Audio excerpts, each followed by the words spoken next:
perkenalkan nama saya Erna Sari Bismawati dengan NPM 225030023. Perkenalkan, nama saya Fikri Hasan. Perkenalkan, nama saya Aula Ilmi Salimah dengan NPM 225030001. Nama saya Megita Radian dengan NPM 2250303030. Perkenalkan, saya Zahra Fadila Rahman dengan NPM 2250303031. Bila secara konsepsional, ketahanan nasional dapat diartikan sebagai kondisi dinamis suatu bangsa yang meliputi segenap aspek kehidupan nasional yang terintegrasi, isinya berupa keuletan dan ketangguhan yang mengandung kemampuan mengembangkan kekuatan nasional dalam menghadapi segala tantangan, ancaman, hambatan, dan gangguan baik dari luar ataupun dari dalam. Pada awal tahun 1960-an, gagasan tentang ketahanan nasional muncul sehubungan dengan adanya ancaman yang dihadapi bangsa Indonesia. Lalu, pada tahun 1969, lahir istilah ketahanan nasional yang dirumuskan sebagai pada tahun 1972, kesadaran akan spektrum ini diperluas menjadi hakikat, ancaman, tantangan, hambatan, dan gangguan atau disebut dengan ATHG. Pada tahun-tahun selanjutnya, konsepsi ketahanan nasional dimasukkan ke dalam garis besar haluan negara atau disebut dengan GBHN. 3 aspek kehidupan alamiah tergada.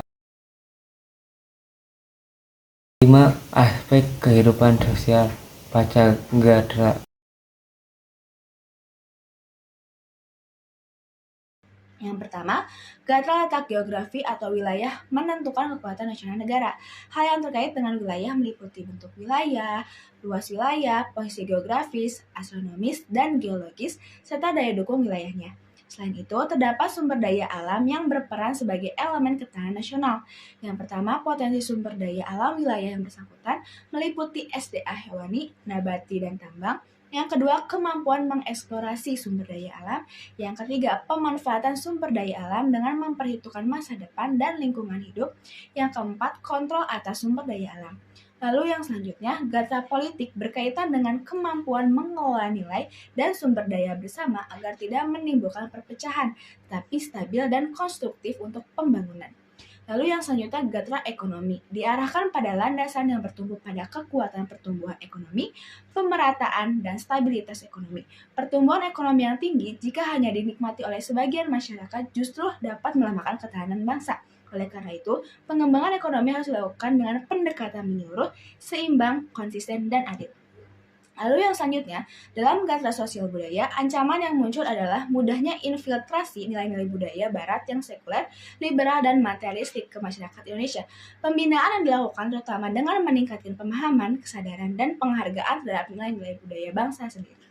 Lalu yang kelima, dalam gatra pertahanan dan keamanan, kepentingan nasional Indonesia yang vital dan permanen adalah tetap tegak dan utuhnya NKRI yang berdasarkan Pancasila dan Undang-Undang Dasar 1945. Dalam mewujudkan kepentingan nasional tersebut, pertahanan negara Indonesia diselenggarakan untuk menangkal dan mencegah segala bentuk ancaman dan gangguan, baik itu yang bersumber dari luar maupun dari dalam negeri. Globalisasi dapat mempengaruhi ketahanan nasional Indonesia dalam berbagai aspek. Secara positif, globalisasi dapat membuka peluang ekonomi melalui perdagangan internasional dan investasi asing. Dan secara negatif, dapat pula menimbulkan tantangan seperti ketergantungan ekonomi, perubahan sosial, dan potensi ancaman keamanan. Maka dari itu, diperlukan kebijakan untuk memanfaatkan globalisasi dan tetap menjaga keamanan dan ketahanan nasional di Indonesia.